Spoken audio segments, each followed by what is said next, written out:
time at Prime Time with Jerry McKee. I got a great special guest with you here. His music in the background, as you can hear, Christopher Wise and the Tellers. I tell you what, they took the blues by storm with the song "Stuck in the Mud." Their 13-track debut album of all original music. I talk about all original music. What a jolt this turned out to be. They're streaming in 90 countries. I can't even pronounce 90 countries. Thousands of radio spins, 1,233 plus hours of YouTube views. Their music, Stuck in the Mud, is gone crazy. So it's one to watch. I tell you what, by the International Songwriter Association, these are the guys we want to watch, especially Christopher Wise. And we're going to bring him on and get me off of here a little bit, but we can kind of hear him a little and see him a little. There we go. Let me pop him in here. I tell you what, I put him backstage back there, and he's got. Oh. There he is. There he is. Christopher, how are you doing? Jerry, I'm great. I'm going to have you follow me around and introduce me wherever I go. You're really good at that. Well, you're easy to introduce. I mean, all the places, 90 countries. To me, that it just blows my mind because I'm thinking. Now, are they going to translate this like in Japanese or China? Are they going? Mm-hmm. But it's not only the words; they have to change this stuff around, I imagine. But man, congratulations!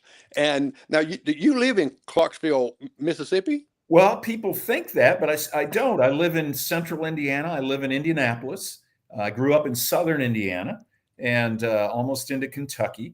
But I really got taken away by the blues some 15 years ago and started to travel to Clarksdale and met friends and musicians there and started to make music there. So for me, there's even a club there called Ground Zero Blues Club. Many people from around the world know, but for me, Clarksdale's ground zero for my music. I mean, it emanates from there and the feelings and the whole story of the blues. You mentioned people around the world. I don't think they do translate our music, the blues. It's such an international language that in the U.S., certainly we know the blues, but outside the U.S., I mean, Jerry, the blues are big. And people come from all over the world to Clarksdale, Mississippi, to hear the blues. So it's just an amazing thing. Well, I got some pictures of around Clarksville and where you play up there, the Juke Joint Chapel. Now, you bet. I had to look at that. That's when they close the church down and have the blues. Church, we have a few adult beverages there too. So, yeah, for only for communion purposes, correct? Absolutely, several times. Now, how did you get started in your music? I know playing the harmonica when I was little. I know I'd had a little harmonica and kind of blew noise out of it, and even had a juice harp until I lost some teeth. And but how did you come into your journey in music? I know a lot of artists say from church, from this right here. Yeah. Did you have family that was musically inclined? Well, my mother would play records all the time when I'm a kid, right? And she was into Broadway musicals, Jerry. And we've got the Music Man going, and we've got Camelot, and we've got, the Man of La Mancha and all this stuff. And as a little kid, I'm listening to it. But I think what got me going is, those songs tell stories. They move the story along, right? So Right. It must have seeped into my kind of being that you can use songs to tell stories. But then I sang as a kid, in grade school and high school. I noticed you had Richard Staban on your show. And Oh, yes. he's such a great bass singer. So I started singing in choirs then in high school. We had a tremendous music department. I sang as a freshman. I was a first tenor.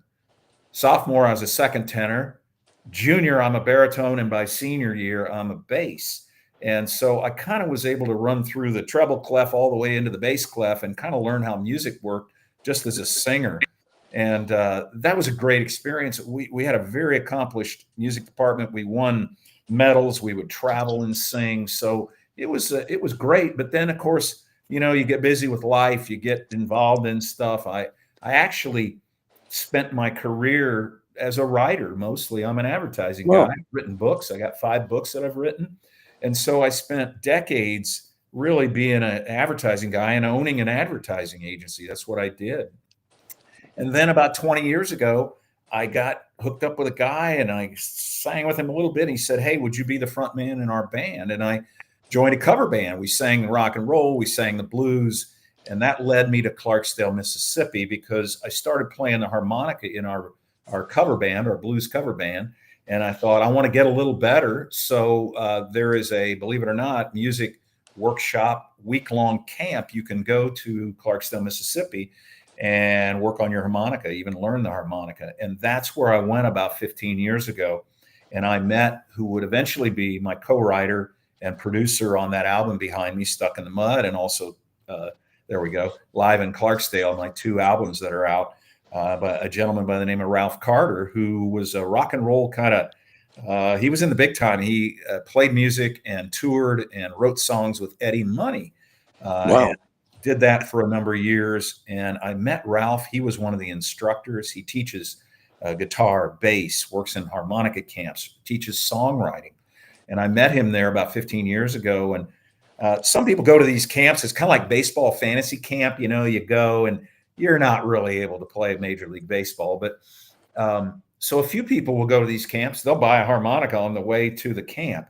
But I'd been in a band for some years and I was already playing the harmonica. I went there to meet some blues people and learn it. And really at that first camp I went to, Ralph kind of said, "Hey, man, you know, you're good at this. You can do this." So he and I struck up quite a friendship. I think a subsequent camp I went to, he said, "Hey, you know, we're going to do a record together someday." I'm like, "Man, I'd love to be on your record. That'd be awesome, Ralph." And he said, "No, we're gonna do your record." I said, "What do you mean my record? Your songs?" I said, "I don't have any songs." He goes, "Well, that's a problem. You need to start writing songs." He really did say that, and I really did do that. And about 4 years ago, I read an article in the Wall Street Journal. I mean, I've been a business guy. I'm reading the Wall Street Journal about this recording studio, a new one in Muscle Shoals, Alabama. And it's a place where you go, you stay for the week, you live there. The musicians do, they feed you, and you make music. And I, just as a joke, I snapped a picture of it with my little old iPhone right here, and I sent it over to Ralph. I said, "Hey, Ralph, here's where we're going to do our record." And I was just kidding. And Ralph texted back and said, "All right, when do we record?" And I mean, I picked up the phone the next day and said, "Ralph, what are you talking about?" He goes, "What are we waiting for?" When you can see, I'm not a spring chicken. Ralph's about my age. And he said, "We're going to do it." And about a month later, we had booked the recording time. We set a time for he and I to meet in Clarksdale. I said, "I'm going to write songs. I will bring my lyrics with you. I'm a writer. I know how to write. You give me a deadline, you give me something to write, I know how to write it. I can write a 50,000 word book and probably get it done in 6 months." So for me, Wow.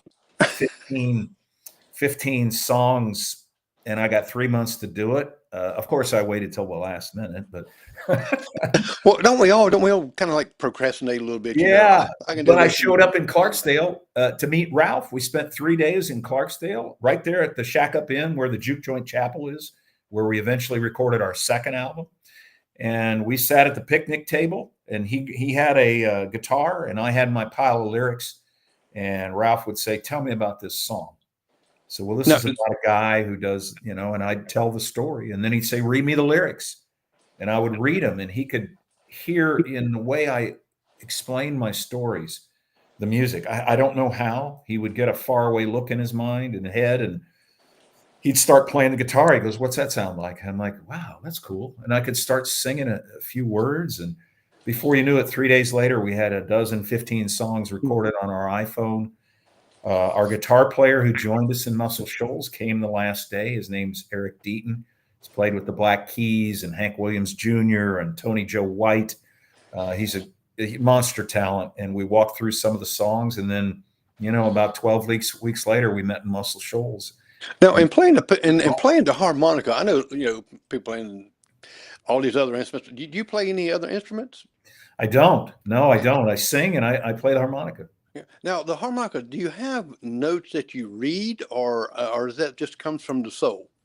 It comes from the soul. You know, it's a chordal instrument, and the blues is based around, and rock and roll, around, generally speaking, three chords. So I got the pattern and understood it. And I think if you knew music, and I sang music for many years, and I could read and sing along, a bass line, for instance, not great maybe, but I kind of get the pattern of music. So I tell you, I think I took a little harmonica class at a little community college here in Indianapolis. It was like 4 weeks, and after 4 weeks, I was up on stage playing a harmonica in the band. Now, was I any good? I don't know. Did I hit wrong notes? No, I wasn't in the wrong key. I got the basics of it, and then I got better in Clarksdale and learned from there. But no, I don't read music. I hear it. I understand what we're trying to do, and I'm trying to tell a story with the harmonica, just like the words and the singing. Well, I know I have a first cousin here that he goes all around the place. He's been doing it for years and years. Now he plays nothing but the harmonicas, and his name's Freddie Banford, and he just loves what he learned from. I think his name was Peg Leg Sam. That he learned how to play the harmonica and really got into the blues himself. Now you've had some, I mean, #1 hits in Mexico, #2 in Ukraine, Germany, #5, #7 in the U.S., 11 in Switzerland, 28. I mean, all over. You look at it and you're charting up with your music. Now, I've got to ask this. I always ask when the band has a name, the Tellers. How did you come up with the Tellers? Well, I told you I try to tell stories with the lyrics that I write and with the songs that we put out there for folks to listen to. So really, that's what it is. We're storytellers, and I chopped off the story, so it's Christopher Wise and the Tellers. So, listen to our music, and you'll listen to us tell you some stories. So that's where it came from. Well, I was trying to figure that out. I says, did he work at a bank? Yeah. It'd be nice, but yeah, no, it's really just for me, that's what the kind of music we make is. It's storytelling. Now, when you produced, I guess, the live in Clarksville, that was what, 13 of your original songs that you. Yeah, we actually did 8 of my original songs that were on the Stuck in the Mud album. So that came out, by the way, in July, almost a year ago. It's been a whirlwind. But my first album, my debut album, came out a little less, about in a week. It'll be a year. So it came out, and then I thought, my goodness, this thing's taken off. We got to do something else. So I said, well, let's do another album. And I'm like, oh gosh, I don't have songs ready to go. I said, you know what? Let's do a live album. So I called Ralph. I said, Ralph, I got a crazy idea. Let's go to Clarksdale. I'll meet you down there. We'll put a band together because our band didn't exist. We got together as a studio project. I mean, these guys are studio guys. They're in Muscle Shoals. I brought my bass player from Indianapolis. We brought another Eric Deaton guitar from Mississippi. And so when we went to Clarksdale to do the live album, we had a couple of new guys. They had Douglas Banks from Memphis on drums. He's from the UK. And then we had Kerry Hudson, who's an amazing musician from Sumrall, Mississippi. And I wrote a couple of songs with Kerry at a songwriting camp in Mississippi at Clarksdale with Ralph and Kerry. And so Kerry joined in. So we really got the band together the last day of September, last fall. Then very next day, we did our show and we recorded it as an album. We filmed it as a video, and we put that thing out, and it came out on April 18th. So eight of our original songs from the debut album, Stuck in the Mud, right behind me. And then we did 2 covers from some old blues songs that were by a couple of guys from Indianapolis, Indiana, believe it or not. One of them is called How Long Blues. It was written by Leroy Carr and recorded in the 20s. Became one of the first million-selling records in America. And those guys were from Indianapolis, so it was kind of a little bit of a tribute to them. The other guy's Scrapper Blackwell, and we did a Scrapper Blackwell cover of an old Jimmy Cox song called Nobody Knows You When You're Down and Out. Just a beautiful song from the Depression. Now, was you a little nervous because this just happened October 1st to 2024, I think, at the Juke Joint Chapel, which I love that name, I do and too. in front of a live audience. I mean, to me, that is like risky or something. Just Well, amazing.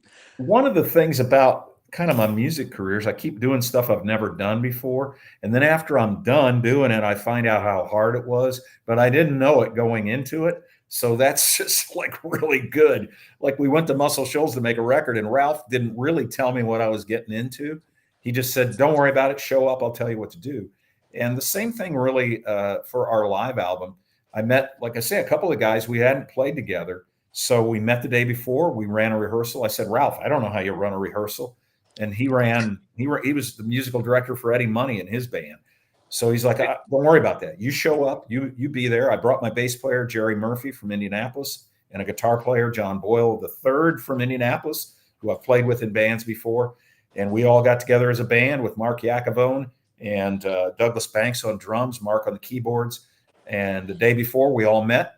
We ran through the songs maybe once and a half times, and then we did the show. And for me, performing live is just an absolute joy. I don't get nervous about it. I'm doing it for fun, and there's nothing more fun than doing a show. The energy really gets you pumped up too from the audience. I know. Now, what type of music did the Juke Joint Chapel have before it was kind of reincarnated here? Well, what it is an old cotton gin. The actual that juke joint chapel is located on the grounds of a B&B, which they call beer and bed, a bed and breakfast, but it's a B&B. And this place is amazing. They collected up a bunch of old sharecropper shacks and dropped them around a big courtyard. And there's a main building that's the lobby and has some hotel rooms in it. And it's the old cotton gin. So this place was the old Hobson Plantation in Clarksdale, Mississippi, which was a cotton town, big time cotton. So the Shack Up Inn is an old cotton gin. The Juke Joint Chapel is an old cotton gin. So, what kind of music was it? Well, it was whirring and spinning of cotton ginning equipment, I think, 100 years ago. But it's been a blues venue for 20 plus years now. And, Charlie Musselwhite's played there, the North Mississippi All-Stars, John Mayall. I mean, it's Christone Kingfish Ingram, one of the hottest acts in blues music around the world today. They've all played there. And what a joy it was to play at the Juke Joint Chapel. Small little venue, maybe 50, 60 people can fit in there. And we let it rip. We had a lot of cameras. There were probably more cameras in there at times than people could fit in around them. But we had a lot of stuff going on. It was a ton of fun. And they have a place to stay, which is another name I love, the Shack Up Inn. The Shack Up Inn. I'm telling everybody, go to the Shack Up Inn. It's tremendous. You will stay literally in an old sharecropper shack. And that's where I really kind of got the blues and got infected by it, was when I went down to that harmonica camp almost 15 years ago, stayed there at the Shack Up, and I've been back many, many times since then. And then, another little kind of quirk about this thing, Jerry, of doing the live album there. I got home from Indianapolis like on October 3rd, I think. We turned around and came home. And I kind of had this gnawing feeling. It's like, darn it, I had the film crew there. Why didn't we film something going on in Clarksdale? Because it's so historic. It's so famous in its role in the blues music. It's really just outside of Clarksdale that the blues was discovered by W.C. Handy in Tutwiler, Mississippi in 1903 at the train station. And I kept thinking, why didn't I just take the film crew and say, follow me around? We're going to show the world Clarksdale, Mississippi, and what the blues is all about here down in the Delta.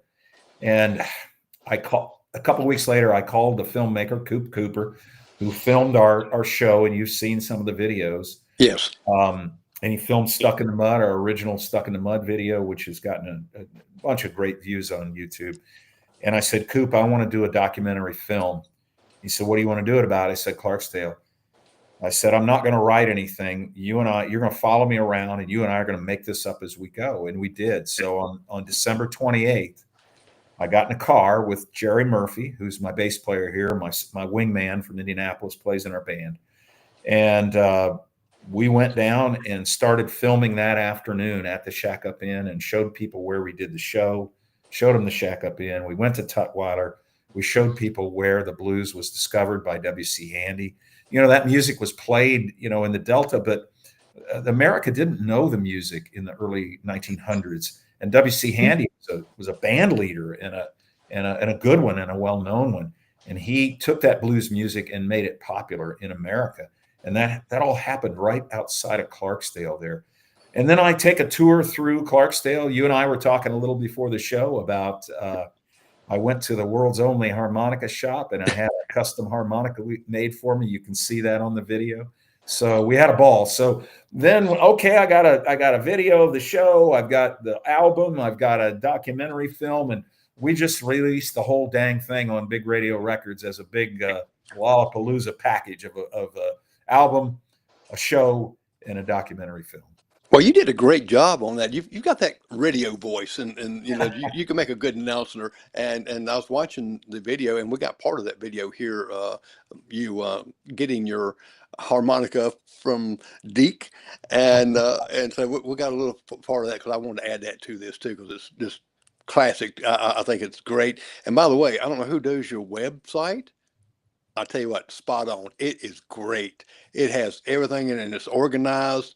It is fantastic. So anyone, you see the ticker goes through there, go to that website and check it out. And you'll find some merch there too to purchase.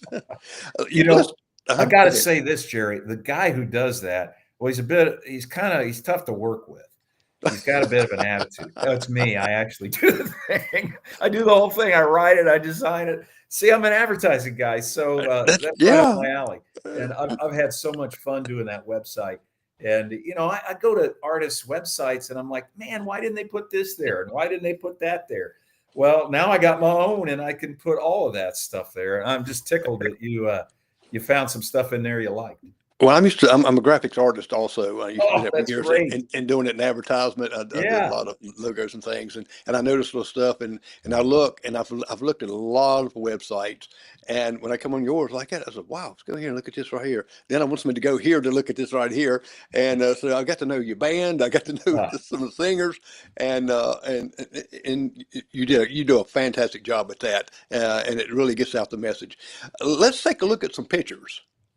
Let's do it. Yeah. Okay. Who's these guys? Well, over on the one side playing bass is Jerry Murphy. Jerry is from Indianapolis. I played with him for 20 years. He kind of has been my mentor. I started singing in this cover band. I didn't know anything about it.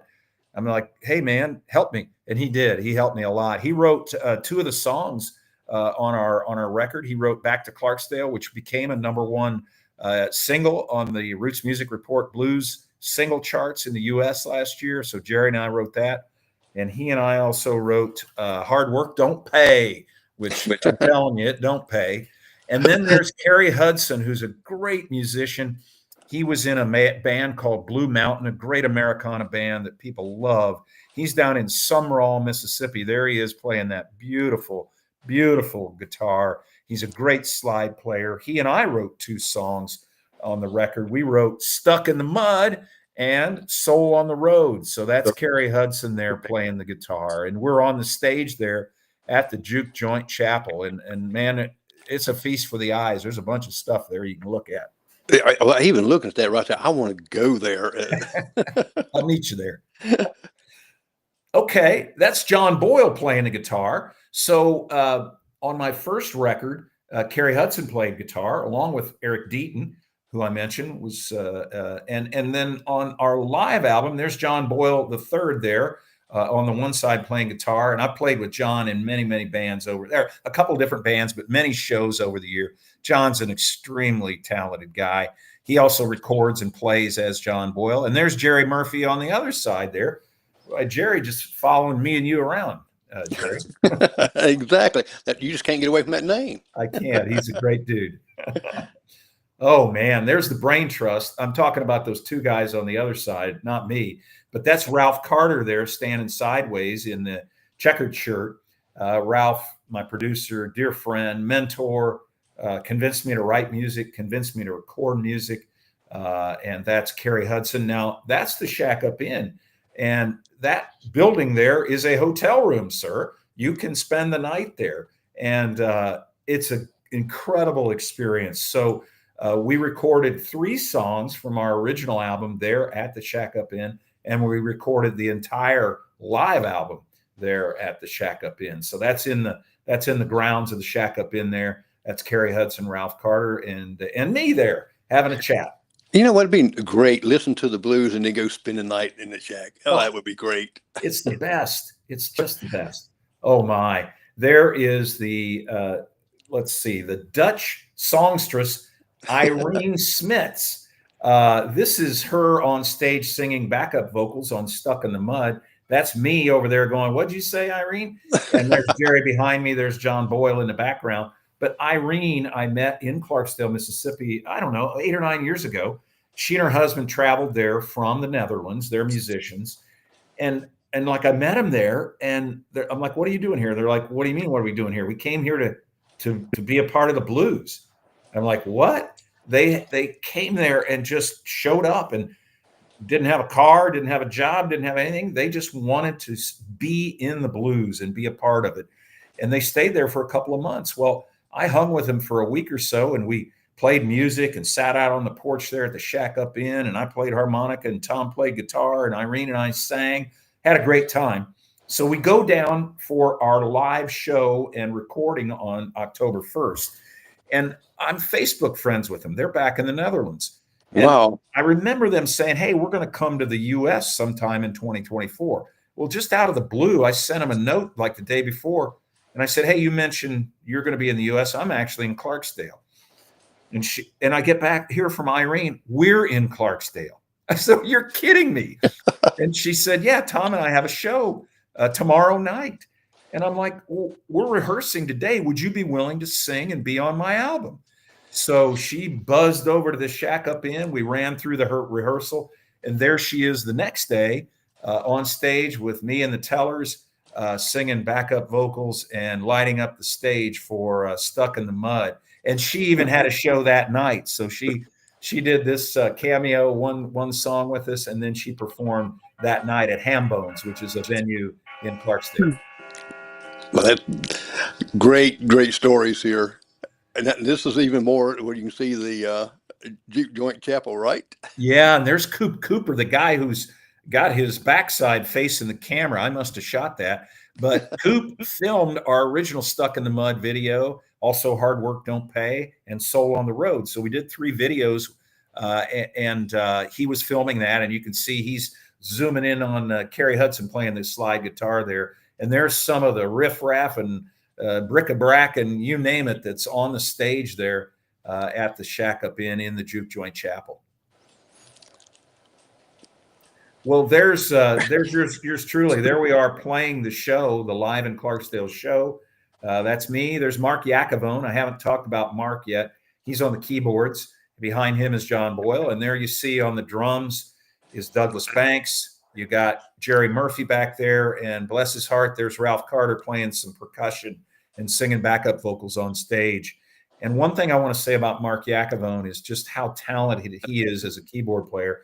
He is currently touring the country as a part of Morgan Freeman's Symphonic Blues Experience, which is an incredible thing. They go across the country and they play blues with symphony orchestras, Cincinnati, San Francisco, Wow. Chicago, all over the place. And Mark is a part of that group. And then the whole show is narrated by Morgan Freeman, who actually is part owner of the Ground Zero Blues Club there in Clarksdale. So Mark's a tremendous talent, and there he is banging on the keys over there to my right on stage. You got some great talent there hanging around you. Wow. And I wanted to get this right here because Yeah. the Music Center, I mean, it just speaks out to you. Well, that is not a music. You might think that's a music store. Well, that is a for real juke joint. It's called Reds. And that's me in the video, the documentary film. I'm telling folks about Reds, but I mean, I don't even think there's a window in Reds, but you walk in and you walk into another world. And the world you walk into is the world of the blues. And it is one heck of a place to see the blues live. I mean, it's the guy playing the blues will be 3 or 4 feet from you, and the bar's right behind you. So it's a little narrow shotgun. It's not nearly as wide as that whole building there. It's about half of that, and it's a heck of a place. Very cool place. Well, I had to ask about that one, and this is part of the gin. Yeah, man, there Sun Gin. is the Juke Joint Chapel. That thing, whatever that thing is, with the rust on the side, that is actually the Juke Joint Chapel. And inside, that's where we're playing, and that's where we played the live show. It stretches on down to the back end of that picture there, and there's some hotel rooms that are built into the end part there of the old cotton gin at the Hobson Plantation. That is so cool, though. It really is. I'm glad they left it more original on the outside anyway. That is so neat. It's quite a place. Oh, there I am, and there I am in cotton country with the record. That is literally right there, just across the railroad track. Which, I mean, you can't get any more bluesy than that from the shack up in. So that's that right there. Yeah, I was going to ask you, was that cotton right near the cotton? It is, and the funny thing is, they leave that out all year.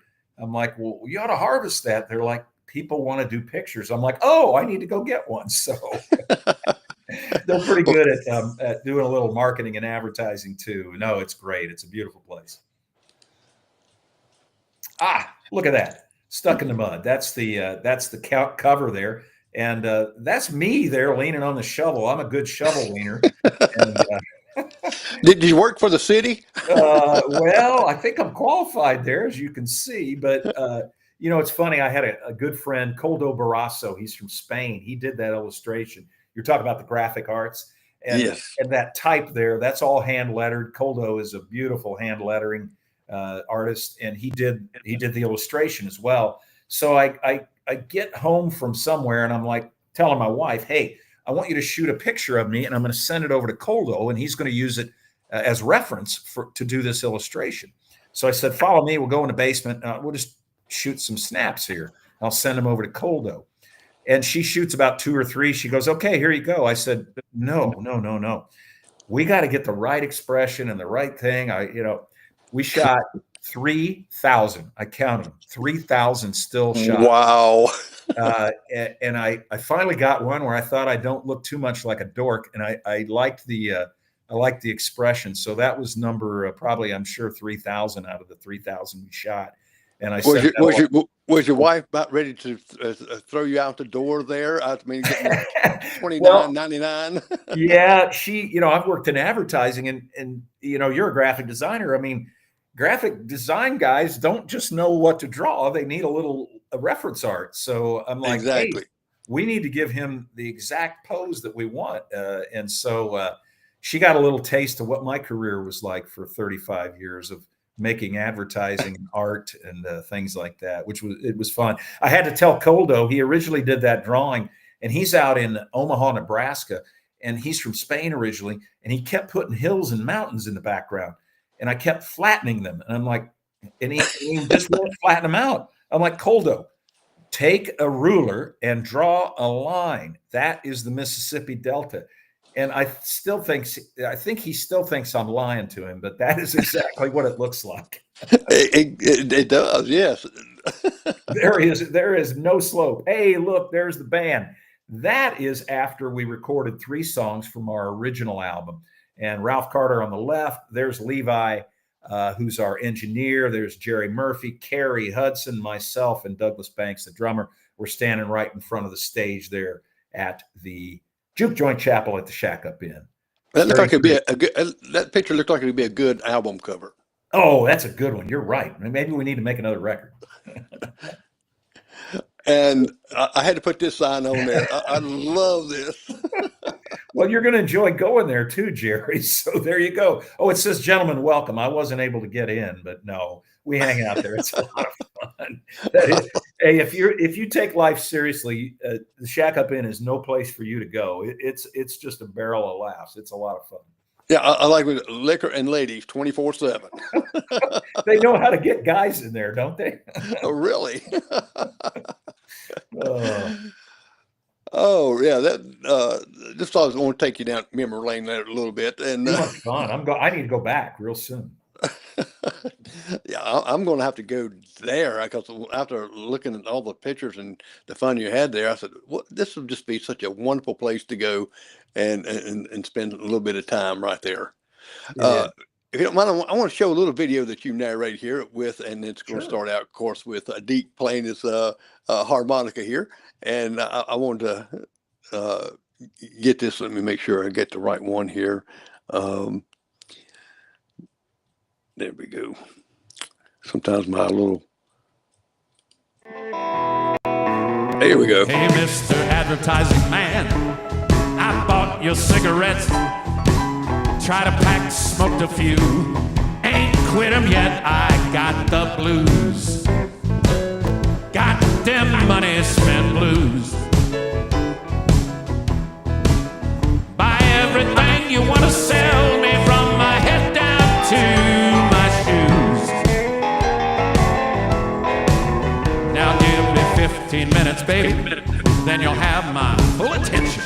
Gonna save 15%, you know I have the right intention. And the blues, goddamn money spent blues.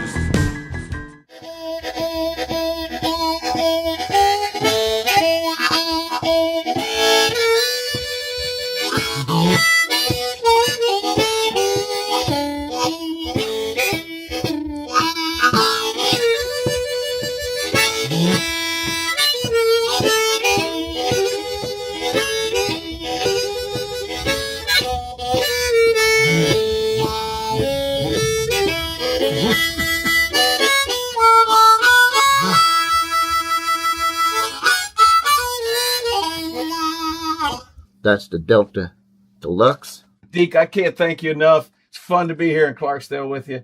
Everybody needs to come. We had fun doing our show, and I wanted to show a little about what goes on in Clarksdale to the folks who look at our music. We sure appreciate you coming to Clarksdale. All right, man. Love it. All right.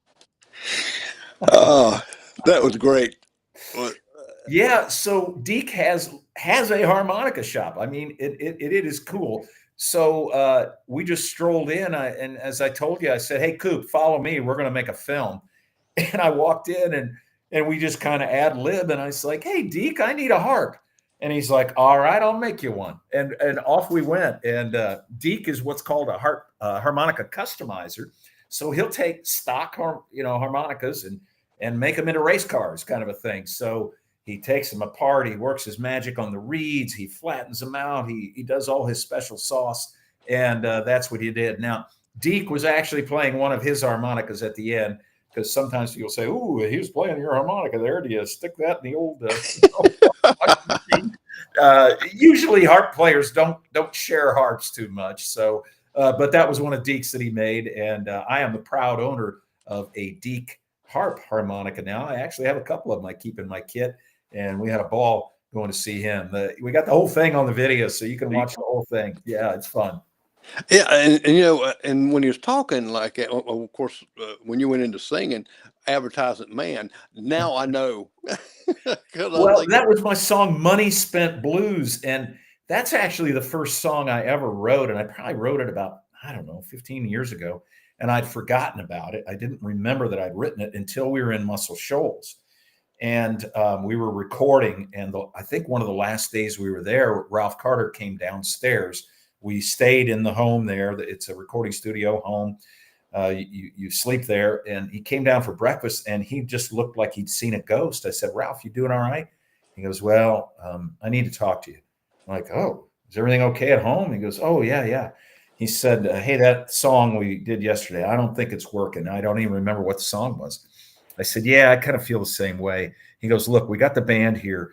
Let's do a different song." He goes, "I got a song I wrote, and I'm not trying to, creep onto your album or anything, but if we need another song, I've got one here." I said, "Yeah, I agree with you. I don't think that other song we were doing was working out real well." So he played it for me. It hit me. I'm like, "Hey, Ralph, I wrote a song a long time ago. It's called Money Spent Blues. And the first lines are, 'Hey, Mr. Advertising Man, I bought your cigarette. Try to pack, smoked a few, ain't quit them yet.' So I got the blues, man. I got the Money Spent Blues." So I showed it to him. I had it on my computer. I happened to have my computer there. I said, "Well, here's these lyrics." He goes, "This is great." So he looked them over for a few minutes, and he gathered the band together there in the studio. And he said, "Fellas, I got a new song we want to do." He told us how he wanted to do it.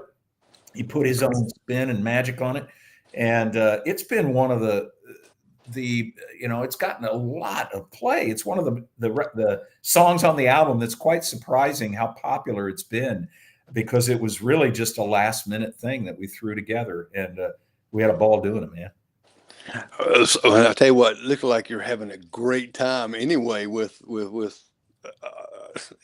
anything you're doing. You're laughing and you're cutting it up, and you can see it even when you're playing that you're having a great time. You're having too much fun. It cannot be work if you're having that much fun. It isn't work. And Jerry, I had a career. I already did all that work hard stuff and raise kids and work too hard and kind of got burnt out at it. And maybe I'm so giddy now because I don't have to do that grind, and I get to do this, which I can't explain it. I can't explain how much fun it is, how fortunate I've been, how grateful I am. And just things like meeting you, Jerry. I can't tell you how many wonderful, nice people I've met through this adventure who, take the time to listen to our music and let me talk about it and all that. And seriously, it means the world to me, Jerry. And that's the fun part on my end. I've just retired about 2 weeks ago. I used to work for an engineer for Xerox Corporation, and retired about 3 weeks now. And I said, let's go give me more time here. I've interviewed like 180 different people, and I learned from each one these great things, how they get careers. Some great stories that if I could write, I would write a book, but you write faster on it. Well, I don't want you to give up on that idea because, Jerry, you and I have done enough in our lives. That it all starts with, I feel like I want to, and fill in the blank. I want to make a record. I want to learn to play the harmonica. I want to, and now at the point where you are in your life and where I am in my life, I just don't see too many boundaries. Maybe I'm crazy, but who says we can't do this stuff? It's right. It's right. And I have people even shocked that you have a podcast. Yes. My grandfather don't know how to even open his phone. Well, you were an engineer. You kind of lived my life. I know that's serious work, and I owned a business, and it was serious work. And now it's like, what? Now it's for fun, and I can tell you enjoy what you're doing to be able to, bring people's stories to your viewers and listeners. And it's quite a thing you're doing too. And I think it's super cool. Keep doing it, man. It's great. I'm glad you got the time to put more into it. Well, we're going to play Stuck in the Mud. I want to play the whole thing. I love it. And I want people to hear this, and they'll be able to look at the ticker, and they go back and look at this and say, "Oh, okay, I can go on your website and order this." But I got to let them hear this. Oh, it's wonderful. Thank you. And let me get to my. There we go.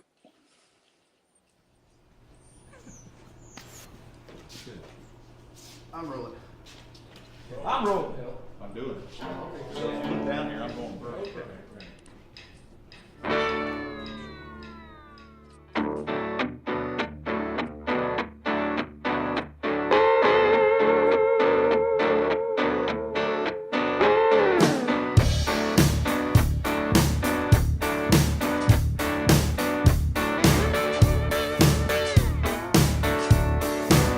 No steps forward, no steps back. Struggle now and have a heart attack. Broken, busted, I don't have a dime. I'm going down slow, Lord, I'm doing my time. After the flood, I'm stuck in the mud. Stuck in the mud. I said I'm stuck in the mud.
All right, Stuck in the Mud. Along with that soundtrack and live show video, the combo CD and DVD sets features a 50-minute all things Clarksville documentary filmed in the Delta and hosted by yours truly, Christopher Wise. And just all you got to do is just go on the website, and it's very, he made it easy for you, believe me. And I tell you, that was good because I think about the Mississippi mud. Oh, You know, I think more a pie or a cake come from that people around here make sometimes.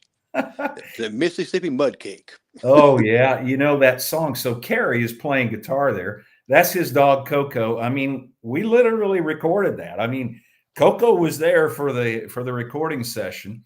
We had intended to record that song at a recording studio in Clarksdale.